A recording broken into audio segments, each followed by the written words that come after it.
Ny tenin'Andriamanitra izay andraisana hafatra amin'ny fotoana anankiray miavaka sy manokana eo amin'ny fiainan'ny fiangonana ity, dia arak'izay ahitana azy efa novinaka ny mpanompony teo ihany. Filazantsara araka ny Matio toko faha-4 ka ny andininy faha-5 hatramin'ny andininy faha-7 no andraisantsika ny hafatry ny tombo. Mivaky toy izao amin'ny anaran'i Jesosy: iza moa ny mpanompo mahatoko sy manan-tsaina, izay noteben'ny tompony feny mpanompony mba hanome azy ireo sakafo ara-potoana?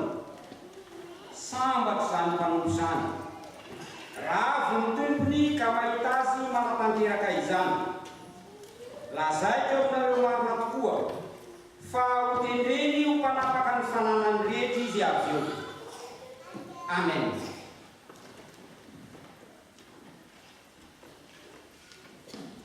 Ny Matio toko faha-4 sy Matio toko faha-5 dia miresaka ny amin'ny fiavian'i Jesosy indray eny amin'ny rahampaninanitra. Mbola ho avy Jesosy, ary eto ny tompo tena mampiomana milaza mazava ny amin'izany, na koa amin'ny fiteny ahafantarantsika azy ny hoe miresaka ny amin'ny farandro Jesosy. Raha voaresahana ny amin'izany hoe farandro izany dia toa somary manahirana. Mialoha ny fiavian'i Jesosy Kristy tompon'iray eny amin'ny rahaohalanitra nefa dia miteny koa ny tompo fa misy zavatra maro samihafa iseho sy hitranga. Ary eto amin'ity toko faha-4 ity manokana, Jesosy dia miresaka amin'ny Petera, miresaka amin'ny mpianatra. Toy ny perikopantsika tamin'ny alahady lasa teo ao amin'ny filazantsara araka ny Lioka toko faha-12. Misy fanontaniana nataon'i Petera. Petera tsy tafandromandry hoe amin'iza moa Jesosy no hitenenanao izany fanoharana izany? Aminay mpianatra sa amin'olona rehetra? Ary ny zavatra mahagaga fanontaniana no napetraka Petera. Fanontaniana no namariny Jesosy azy ao anatin'ny fanompoana ity fanoharana ity. Fanontaniana izay somary manahirana. Raha eo amin'ny andininy faha-5 manokana, izao ilay teny nataony Jesosy, izao ilay fanontaniana namariny Jesosy amin'ny Petera: iza moa ny mpanompo mahatoko sy manan-tsaina, izay notenen'ny tompony hifeny mpanompony mba ho azy ireo hanomana sakafo an'izy ireo ara-potoana. Izay ilay fanontaniana. Ohatrany hoe miala ve Jesosy fa tsy mamany mivantana. Fa eto amin'ity toko faha-4 ity, eto amin'ny Matio, dia milaza indrindra manambara Jesosy, tena mampiharihary Jesosy ny amin'ny toetra takin'ny tombo amin'ny fiangonana, ny toetra takin'ny tombo amin'ny kristianina rehefa ho avy indray eny amin'ny rahaohanin'andro Jesosy Kristy. Misy toetra ampianarany Jesosy, ary izay toetra ampianarany Jesosy izay no fitarihana nataon'i Jesoa ny amin'ilay fanontaniana namaniny amin'ny Petera. Raha atao amin'ny teny hafa kokoa zany dia zao hoe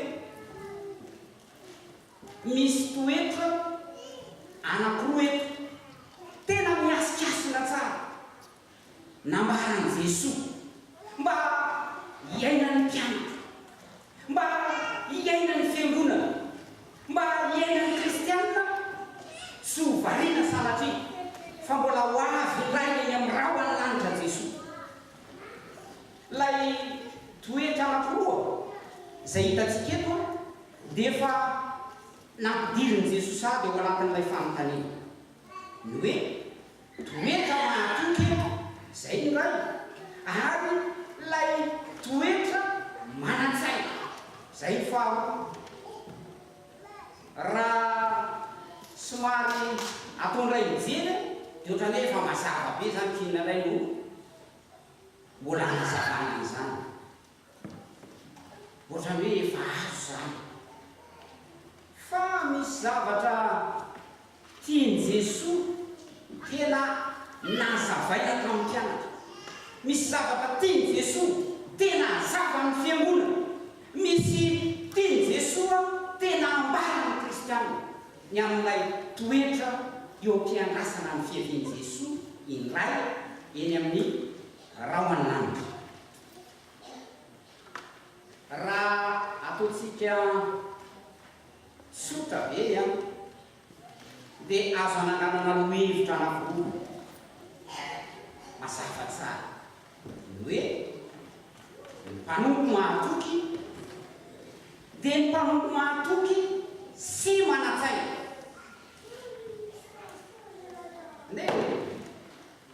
Dia zahantsika hovahovahany zany lohevitra zanan-kevitra zany mba atakaratsika lay fampianarana hoen'i Jesoa. Io andininy fa 5 raha adika atao vakiteny ara-bakiteny dia zao no azo ampianazy. Iza moa no andevy mahatoky sy manan-tsaina izay notendreny hifeny ankonan'ny mpanompony na ny fianakavian'ny mpanompony. Tariako ianareo mba tena anokilatsofola tsara ny amin'izay dika teny na lay vakiteny novakitsika teo atao anatin'ny baiboly fa nadika ho ara-bakiteny. Iza moa no andevy mahatoky sy manan-tsaina izay notendrena hifeny ankonan'ny mpanompony na ny fianakaviana. Raha mijery sika asaiko kely ianareo hijery ny baiboly eny am-pelantananareo dia tsy mahita n'ilay teny hoe andevy. Eo amin'ilay nambaran'i Jesoa lay voalohany dia lay mpanompo nataony hoe andevony dikany ato amin'ity dika teny ity. Fa eo amin'ilay faharoa vao hitantsika lay mpanompo, izany hoe misy lay andevo ary misy lay mpanompo. Tao amin'ny testamenta taloha rehefa andeha ny mpanjaka andeha hiady ary dia ahitantsika tantara maro samihafa ny ainan'ny vahoakan'Israely niady tamin'ireo firenena manodidina. Fa na tsy tamin'ny vahoakan'Israely sy ny firenena manodidina ihany azy, fa ny firenena samy firenena manodidina dia misy vanim-potoana hiadiana. Ary ao anatin'izay ady izay lay mpanjaka izay mahazo ny fandresena resy ny fahavalo, lasa babo ny fahavalo, ary rehefa lasa babo dia tonga andeha. lay anehoana ny zavatra misy teo amin'ny fiarahamonina tamin'izany vanim-potoana izany. Fa rehefa babo tonga andefo dia zao no rafi-pandaminana tao amin'ilay fiarahamonina misy tamin'izany. Ny andefo tsy mahazo miditra ao amin'ny tranon'ny mpanjaka na ny tompo, tsy mahazo miditra ao amin'izany tranon'ny mpanjaka na ny tompon'izany. Eny velany ihany izy no ametrahana izay andraikitra omena azy, ametrahana ny asa omena azy. Rehefa mifanerasera misy ny fotoana izay ifaneraresana amin'ilay andefo dia hitataratra hoe manana toetra miafaka, manana toetra tsara lay andefo izay eny velany, dia alain'ny tompo na alain'ilay mpanjaka ka azo ampidirina ao amin'ny trano. Nelan'ny mpanjaka misy ny tompo. Amin'izay fotoan'izay dia miova lay anarany, tsy mijanona ho andefo intsony fa lasa mpanompo. Lasa mpanompo ary mety ho maro lay mpanompo ao amin'ny tranon'ny tompony na ao amin'ny tranon'ny mpanjaka. Raha ataondray mijery zany dia lay andefo izay tafiditra ao amin'ny tranon'ny mpanjaka, lay andefo lasa ao amin'ny tranon'ny tompony, lasa mpanompo, dia ohatrany hoe miakatra raty na mahazo promotion eo amin'izay toerana misy na ny andraikitra misy. Zao anefa ty tompo eto anatiny ato amin'ny fanoharana nataon'i Jesosy ty, na lay mpanjaka eto amin'ity fanoharana nataon'i Jesosy ty, naka andefo teny velana izy, nampidiriny avy hatrany tao an-trano. Zavatra tsy fanao, zavatra tsy fahity zany, tsy nahazatra zany. Ary ny mbola nampiavaka azy dia zao nasainy ny feram-panompo tao an-trano sy ny ankonany ty andefo nalaina velivelany ty. Ary zay no hitatsika eo amin'ny 5:10 no tendrany iferam-panompo tao an-trano. Lasa lehibe tao amin'ilay mpanompo, nanome ny sakafo amin'ireo mpanompo araky ny fotoana. Dia mety ho azontsika tsaina ihany no hoe mba ahoana mozy izy reto mpanompo efa tao an-trano reto, efa nieritreritra ihany satria efa ela, efa mety nanana ny traikefa, efa nanana ny fahaiza manao isan-karazany, nefa tsy tonga lehibe. Fa le andefo avy ivelany iray no lasa fely, lasa lehibe. Zay ny amin'ilay mpanompo. Fa mety ho anatin'ny saina ihany koa no hoe lay andefo teny velany, zatra ny fanagejana, zatra ny famoretana, lasa lehibe, mifeny mpanompo an-trano, dia mety azontsika hieritreretina ihany ny hoe toetra manao ahoana ny mety nananany ty andefo lasa mpanompo fety. Fa rehefa vita ny tompo izay fanendrena lay mpanompo zay, satria efa lasa mpanompo izy zao ary lasa mpanompo fety, dia lasa lay mpanjaka na lay tompo nandeha lalana hafa nandritry ny fotoana nahary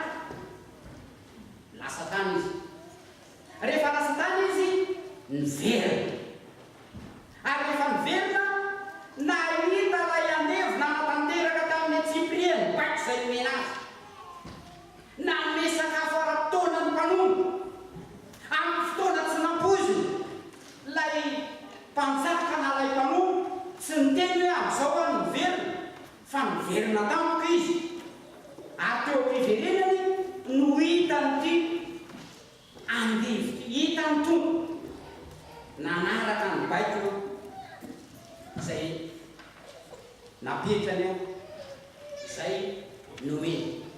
Dia hitatsika eo amin'ny andiny fahafito amby efapolo ny teny nataon'i Jesosy ny amin'ny ao anatin'ilay fanoarana. Lazaika eo aminareo marina tokoa fa ho teneno mpanapaka ny fananany rehetra izy avy eo. Faly loatra lay tompony, tena ravoravo lay tompony, mbola nasondrony ray lay andevo anana toerana amonomonitra koa. Raha tarafitsika eto ny hoe inona moa zany no dikan'ity mpamoko mahatoky ity. Ny mpamoko mahatoky manatanteraka arabaky teny zay norazay ny tompo. Ny mpamoko mahatoky tena arabaky teny no anatanterahany baiky ny tompo. Tamin'ny Tsipri tsy misy mipiky ary zay lay nanomezan'i Jesosy lay fanoharana, zay lay fanontaniana, zay nasikiny ny fanontaniany Petera.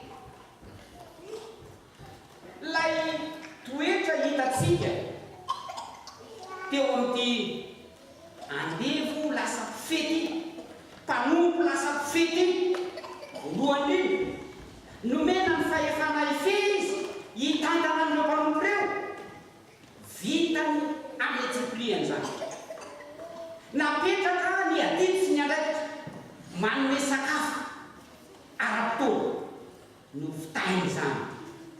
Fahatelo, lay fanomezana sakafo tsy hoe rehefa te-hanome le mpanompo fe dia manao, fa manome zany isan'andro vaky ray zay no azo ilazana azy. Tanterana zany tsy miala tamin'ny toromarika hanome, nataony tahaka ny nanatrika azy ny tompo na tsy teo azy. Isan'andro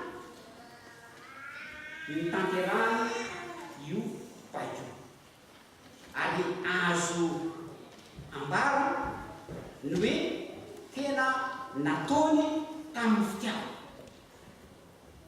Ry havako fanontaniana tokony hipetraka dia zao ny hoe inona moa no asain'ny tompo ataonao, inona ny asan'ny tompo asainy tanterahanao. Raha somary mivaikipety le fanontaniana dia zao, inona ny baiko omeny ny tompo anao. Mandrapiveriny Jesosy iny amin'ny raha hoan'anitra, inona ny baiko omeny ny tompo anao. Ankino hoana vitsy aho asiako ny eritreritry ianareo hoe inona no baiko omeny ny tompo anao.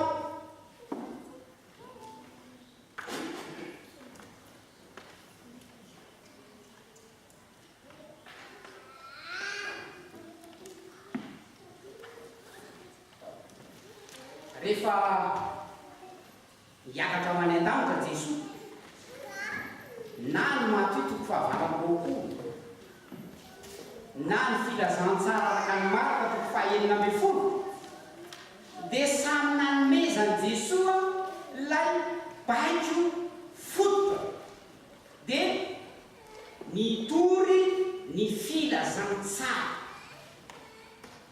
anao mpianatra. Ampianatra zay nandidiny Jesosy ka ampianarinao ny hafako.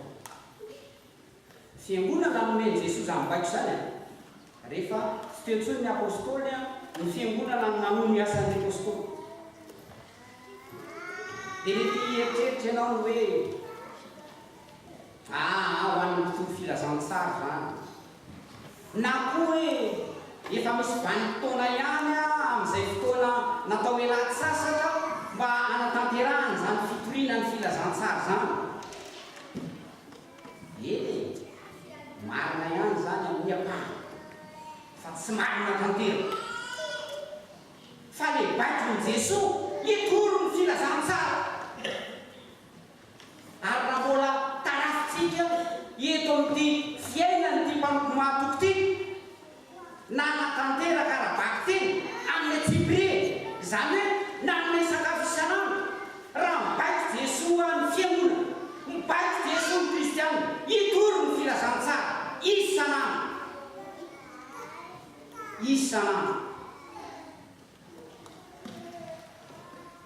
Diasa hono raha iteny hoe ka niasa aza efa mandreraka ahoana navitanana zany baiko ny Jesosy tia ary zay no namperitreretako anao tao anatin'ny segonda vitsy ny amin'ny baiko nomeny mitoro ny filazantsara isanandro na mandeha ianao na any ampiasana ianao na ao anatina fiviny ianao na amin'ny toerana maro samihafa ary ataoko aty amparafilazana na ao amin'ny ankonana azy misy vanim-potoana lailay any avelatsika ny hafa no intory ny ao amin'ny ankonana misy atsika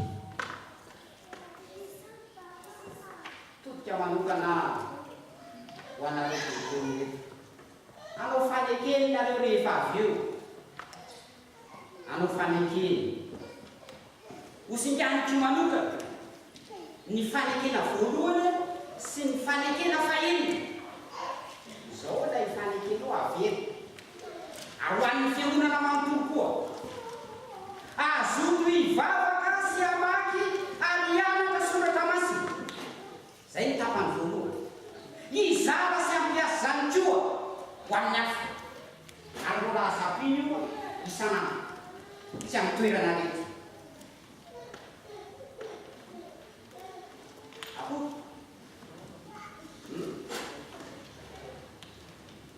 raha toy izatsika mifanekena fahenina hitaizan'ny kristianina anao vainona raha ny asa iononana amin'ny Siona sy ny fampielezana amin'ny filazantsara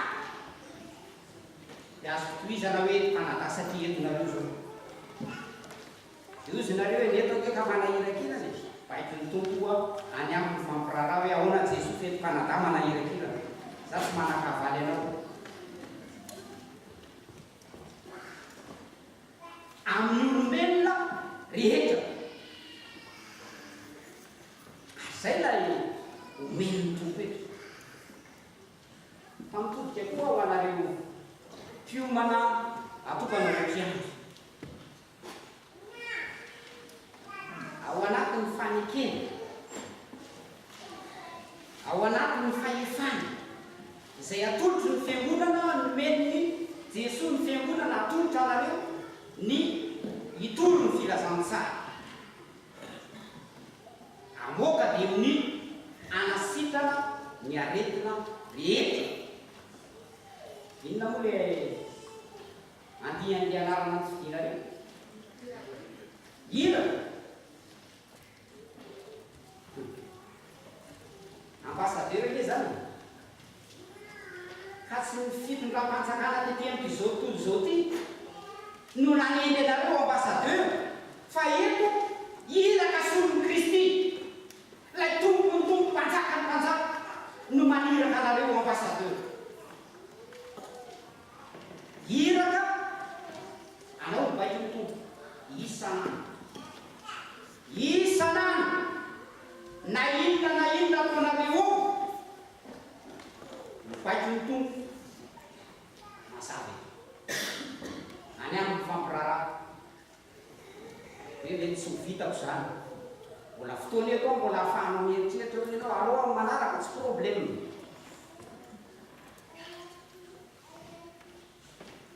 maniraka anao ny tompo itoro ny filazantsara fa mitady mpanompo mahatoky ny tompo misy lehilahy anankiray mpanompon'Andriamanitra tena nanao zany asa fanompony zany tamin'ny hafanampo tamin'ny zokoko tena hoe raha azo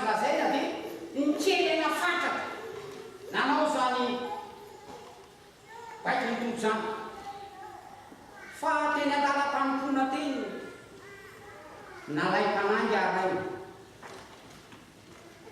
lasa nanana heritreritra izy a tamin'ny mpiara-manompo aminy tamin'ilay miara-manao miasa ny tompo hoe manahoana ko ranon'iny fa manahoana tsara moa zany no tena fiainana izy inona moa zany no tena ataony ka tsy nizanona teo amin'ny ny heritreriny ihany fa netiny teo anatrehan'ny tompo mihitsy na nytaniny an' Jesoa ka nahasa inona ny tany hoe Jesoa mba manao ahoana re ny fiainam-panahan-dranony iny mba mety any ve sa manao ahoana navaliny Jesoa dia tsotra tsy anao zany tsy raharanao zany tsy aferanao zany ny ataonao a manaraha arao ny baikome ngiapeterana zany zao ny natoko faharaiky amby roapolo le jeretsika kely iny zany zao ny natoko faharaiky amby roapolo zao ny natoko faharaiky amby roapolo ny andininy fa raiky amby roapolo sy ny faharoa amby roapolo zao ny natoko fa raiky amby roapolo ny andininy fa raiky amby roapolo sy ny andininy faharoa amby roapolo zao lay tenin'ny tompo a rehefa nahita azy Petera dia iny izy tamin'ny Jesoa zany tompo inona moa ny amin'ny tlera ty hoy Jesoa taminy tikitoetra izy manapiava ahoanao iny zany manaraha ohatrany somary vary teny a ohatrany enjakenja na nataon'ny tompo ny hoe manaraha lasa nyvily Petera tsy nifantoka tamin'ilay baiko nomeny Jesoa nitorina ny filazantsara manao mpianatra amin'ny firenena rehetra mampianatra azy hitandrina zay rehetra nampidiny Jesoa azy fa lasa nijery azy nyvariana tany natody Jesoa ilay manaraha fa izao liavo tsy Petera ihany mety ho tratran'io a ny fiangonana koa mety ho tratran'io ianao koa mety ho tratran'io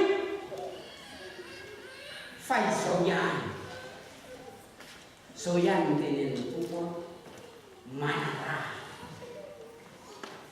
manaraha fa mety misy fakapana hafa koa hoe hitatsika satria lay andevo lasa fe ary nitenenan'i Jesoa mihitsy azy hoe mbola isonitra avoavokoa mety ho tonga ny fakapana hoe zany ho izy zao miteka mety miebebo mety mizaozao manao tena no zavatra mety ho tonga mihitsy ary ny fitenenany hoe anjarako ny ray zao dia lasa manao zavatra hafa fa nitaza atsika riavako dia zao ty andevo lasa mpanao fety tsy tamin'izay izy tsy latsaka tao anatin'izay izy fa nibaiky ny tompony ihany nataony narahany tamin'ny Tsipriny zaso sianao koa mety alapana tahaka ny Petera nefa koa mety misy vanim-potoana mety ho tonga tahaka nyty andevo tia mazava ny tenin'i Jesoa tsy aferanao zany manaraha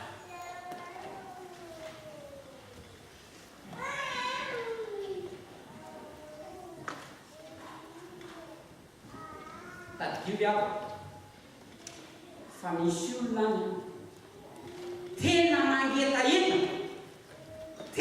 mangetaeta nitondrany ny fiangonana filazantsara. Ianao nataony tompo tanana mba hiasa reny asa ty nyfahazon'i Jesosy natao eny nanao direkta miasa tamin'iny fa ianao no nomeny ny tompo zany asa zany ao ataonao isanandro. Fa ny zavana anankiray io mety ho tazana teo amin'ity andevy ty, mety ho alay-panahy, mety ho tonga ny tahotra, mety ho tonga ny mety misy fitenenana anaty any, mety fa manapahantena hoe taty amin'ny toerana tahaka an'izao lasa natao feno mpanompo. Sy zany nefa nometatsika fa nibaitry ny tompo ihany no nazony sy ny fikirana hafa. Nibaitry ny tompo ny tanterana teriam-piandohana tarika atsika hoe fanontaniana nataon'i Jesosy. Iza moa ny mpanompo mahatoky sy mana-tsaina? Zay le mpanompo mahatoky, ary tsy petera ihany na ny mpianatra ihany fa ianao manatrika an'ity fotoan'ity koa tena miteny direkta aminao ny tompo. Manahoana ianao? Iza le mpanompo mahatoky? Piasa mijery anjareo manao akanjo fotsy lavo reto fa ianao eny am-pitoerana eny koa hitenena ny tompo an'izany. Dia afaka mamaly ianao ao anatin'ny fonao. Fa lay lafin-javatra faharoa eto, mpanompo mahatoky sy mana-tsaina. Lay mpanompo mahatoky tsy ampy. Raha mpanompo mana-tsaina fotsiny a dia mbola mila amin'ny fanarahana an'ity mahatoky ity. Ary zay le fizarana faharoa, mpanompo mahatoky sy mana-tsaina. Io lay toetra faharoa hitatsika eto amin'ity fanoharana nataon'i Jesosy ity. Io lay toetra faharoa raha vao miresaka hoe mana-tsaina dia mety tonga avy hatrany ao anatin'ny sainany hoe ny olona tahaka an'izao zany mana-tsaina zany. Raha somary mivatapatanty dia ny olona mana-tsaina dia ohatrany hoe olona tao miketrika, olona tao kôkô, manam-pahalalana. Fa eto tsy dia izay loatra, tsy dia izay loatra lay tiany tompo atongavana amin'ity hoe mpanompo mana-tsaina ity. Jesosy ihany no mamaly an'io, manazava an'io, ary ny filazantsara araka ny Marka toko fahafito no nitenenan'i Jesosy eo amin'ny andiny fa 4 sy fa 5. Asaiko ianao raha afaka mijery baiboly eny am-pitoerana eny, ndeha hoe mba rahatsika mamaky hoe Matio toko fahafito ny andiny fa 4 sy ny andiny fa 5 manao hoe ko amin'izany nazovo no manenteniko teo ka mankato azy dia hoarina amin'ny raha mana-tsaina izy izay nanorina ny tranony teo ambony vatonampo. Ary rehefa latsaka ny nanorana dia nisy rika be sady ny fofofofo ny rivotra ka nameza zany trano zany, nefa tsy nianjera izy satria naorina teo ambony vatonampo. Asa moa teo mpamakiny nareo lehilahy ny voalaza teto, ary ny vehivavy zany ahoana? Vehivavy zany ahoana? Ko amin'izany nazovo no manenteny ka mankato azy dia hoarina amin'ny lehilahy sy ny vehivavy mana-tsaina izy.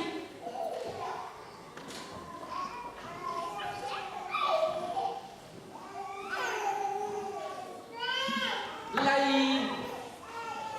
ilazana ny toko azy eto dia misy teny eo amin'ny andininy fa efatra amby roapolo hoe mandreny teny io ka mankatoa azy lay manatsainy zao raha araka amin'ny soratra masina dia lay mifikitra tsy misaraka amin'ny tenin'Andriamanitra, lay miaina ny tenin'Andriamanitra sy mampiaina lay tenin'Andriamanitra ho an'ny hafa.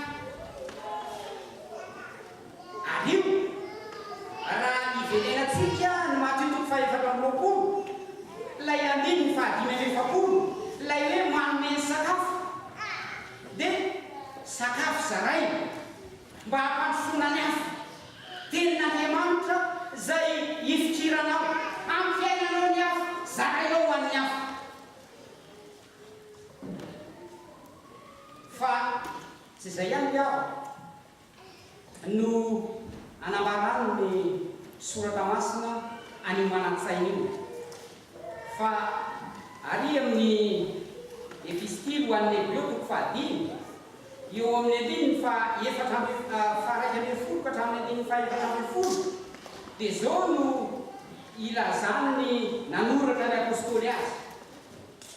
Ny amin'izany dia manana teny maro sady sarotra azavaina izahay satria lahadalovana ny sofinareo fa na dia tokony efa mpampianatra zay anareo noho ny fotoana ela dia mbola zay ampianatra anareo ny avivenarany tenin'Andriamanitra indray ary ianareo dia mbola toy izay tokony omeny ronono fa tsy vetikany fa zay rehetra mivelona amin'ny ronono dia tsy zatra amin'ny tenin'ny fahamarinana satria mbola sasabola. Fa ho any zay efa lehibe nivetikany dia ho any zay manana ny saina efa zatra nampiasaina tsara ka mahay manavaka ny tsara sy ny ratsy. Misy karazan-tsakafo hitatsika ronono sy vetikany sy lay ronono mety fisofotsika isa-maraina io na amin'ny mahazatra fa ny ronono ambarany soratra masina eto tenin'Andriamanitra ny vetikany nambary eto dia lay sakafo tenin'Andriamanitra. Ahoana moa no nitenenan'i Jesosy an'io ataony marika toko faefatra tsy ny mofiany ny veloman'ny olona fa ny teny rehetra aleoko ny vavan'Andriamanitra. Eto mantsy rehefa torina ny teny tao anatin'ny fiangonana zay nanoratany mpanoratra ny epistiliny Hebreo azy dia misy fizarana anankiroa ny olona nandray tao anatin'ny fiangonana. Misy zay nandreny teny fa nienana ny tenin'Andriamanitra teo amin'ny fiainana, reny lay ambarany hoe zazabola, reny lay averina amin'ny abdia fianarany tenin'Andriamanitra zazabola. Maternelle foana zany lay reny ingazana azy. Fa misy ny ampahany faharoa kosa lay omena vetikany nambara ny tenin'Andriamanitra nitorina ny tenin'Andriamanitra dia zao nandre nandray niaina nivelona tonga mizary zany ho an'ny hafa. Tonga mizary zany ho an'ny hafa lay manatsainy zany manana ny tenin'Andriamanitra, miaina ny tenin'Andriamanitra, mizara ny tenin'Andriamanitra isanandro, manana tombony lehibe sy kariava ato anatin'ny efitsiky. Misy sekoly fanomanana ny laika mba azahoanao mitombo amin'ny fahalalana ny tenin'Andriamanitra, hitombonao ny amin'ny fahalalana an'Andriamanitra. Tsy mifidy sokady fotoana io, tsy mifidy hoe za somary mosamosa, za tsy dia avanambanana, non.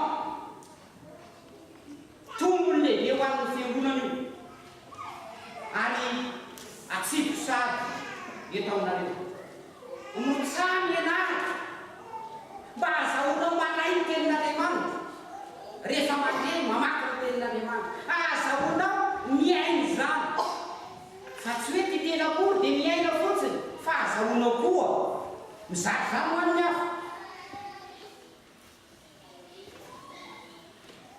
Misy fakapanahy mety misy mahatratra ny olona karazan'olona tahaka an'izao hoe ampiasa ny tenin'Andriamanitra mba hitifirana ny hafa amin'izay tsy mitovy hevitra, amin'izay ohatrany manahirakirana.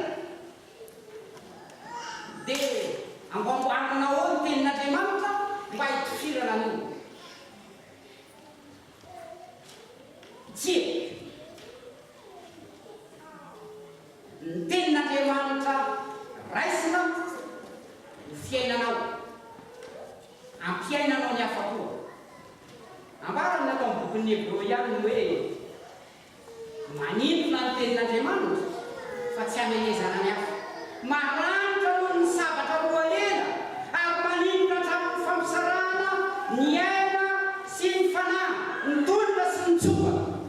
Zany io tenin'Andriamanitra io tena mamaky vaky any amin'ny tsy hitan'ny scanerana ny IRM io. Zany ny tenin'Andriamanitra. Ary ny tenin'Andriamanitra natao mba voatsimo ampoanao, ahatonga anao hieritreritra hoe sotranao tony fa mbola nomenao ny tenin'Andriamanitra. Toro-teny ray maka fotsiny 3,000 ny voatsimona ampoa. Tamin'izay toro-teny nataony Petera 3,000. Raha mivanim-potoana misy atsika zany efa mananona manetsiny. Fa izao ihany koa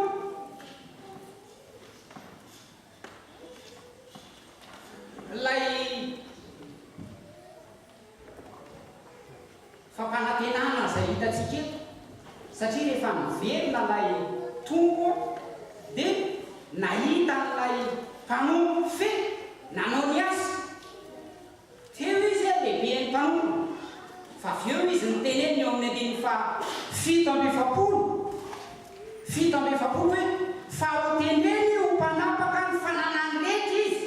Avy eo le hoe avy eo io tsy hoe rehefa tonga eny amin'ny raha hoany lanitra ny tombo na rehefa tsy eo tsony ianao fa mby mandalo ny fahafatesana.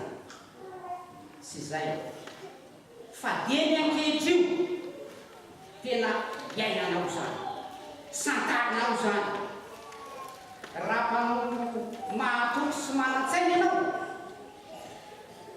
dia vitanao izay zava-mahagaga nataon'Andriamanitra tamin'ny Josefa lay lasa andevo tany Egypta, Josefa lay nigadra na tamin'ny zavatra tsy natao akory Josefa lasa azo lazaina ny hoe ny seza filianana sisana lehibean'ny Farao fa ny fahefana rehetra teo am-pelantanan'ny Josefa. Nanapaka ny fananany Farao iray manontolo. Ary amin'ny Genesis 1:1-2 sy 4 no ahitantsika an'izany. Ny lehilahy manan-tsaina mifitotra amin'ny tenin'Andriamanitra. Fa misy lehilahy anankiray atao misoratra masina.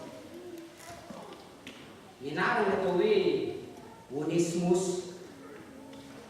Raha diko Onesimosy io ny dikany dia le hoe lay mahasoa, lay tsara, lay laina. Ny asa tao amin'ny tompony, tao amin'ilay tokantrano anankiray. Onesimosy andevo lasa mpanompo satria afaka niditra tao an-trano dia naka zavatra tao an-trano lasa nitsoka. Ary rehefa lasa nitsoka dia nitadiaviny tompo na mpitadiaviny izay manam-pahefana tamin'izany vanim-potoana zany. Onesimosy lay mahasoa, lay tsara, lay ilaina, nanao an'izany zava-mahamenatra zany. Ilaina ve zany mpanompo zany? Ilaina ve? Valiny avy hatrany tsy arak'ilay anarana. Ny anarany hoe ilaina izy nangalaka tsy ilaina, tsy mahasoa. Fa teny andalam-piazakazana teny ngia Onesimosy nitorina ny filazantsara, ary rehefa nitorina ny filazantsara nandray ny tenin'Andriamanitra, tena niaina ny tenin'Andriamanitra, nasain'ilay mpanompo n'Andriamanitra nivelona nakany amin'ny tompo, ary nanoratany Paoly lay tompo ao amin'ny Filemona no ahitantsika n'izany tantara zany. Filemona mety boky tsy dia famakitsika loatra eo alohan'ny Hebreo, toky ray ihany misy ao amin'ny Filemona, ao amin'ny andininy faharaiky ambin'ny folo zao le tenin'ny tompo lay tsy nahasoa fa iny lasa nahasoa. Onesimosy rehefa nitorina ny tenin'Andriamanitra, nandray ny tenin'Andriamanitra, tena velona tamin'ny anarany, lay nahasoa, lay ilaina, lasa nahasoa noho ny tenin'Andriamanitra.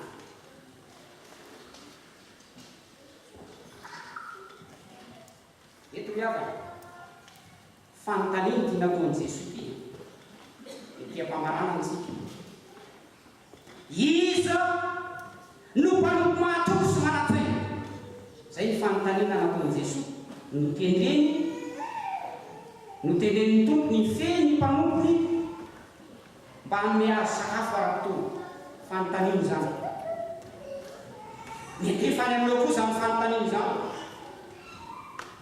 Matoa anao tonga eto dia tiany ny tompo itenenana ianao, ary tiany ny tompo hamaly ianao. Tsy hoe no reto mpanompon'Andriamanitra otokana an'reto dia tonga fa manan-kahambara aminao ny tompo. Any ty ora sy fotoana ty, mila valina avy any aminao. Mpanompo mahatoky sy manatsay, mpanompo mahatoky, manatanteraka raha baky teny zay bakeon'ny tompo, manao zany amin'ny fieritreretana fa tahaka ny manafiky eo ny tompo isanandro. Mpanompo manatsaina mifikitra trany amin'ny tenin'Andriamanitra, miaina ny tenin'Andriamanitra, mampiaina ny tenin'Andriamanitra koa ho an'ny hafa, ary manao zany isanandro. Ianao koa iavy mandehany ka mba manaova toy izany koa. Ako ianao ho mahatoky hatramin'ny fahafatesana dia omeny ny tombanao sady voninahitra fiaina. Aoka ianao ho mahatoky hatramin'ny fahafatesana, omeny ny tombanao dia sady voninahitra fiaina. Ho an'Andriamanitra ireriana ny voninahitra ho amin'ny fiangonana kosa ny fiadanana. Amen.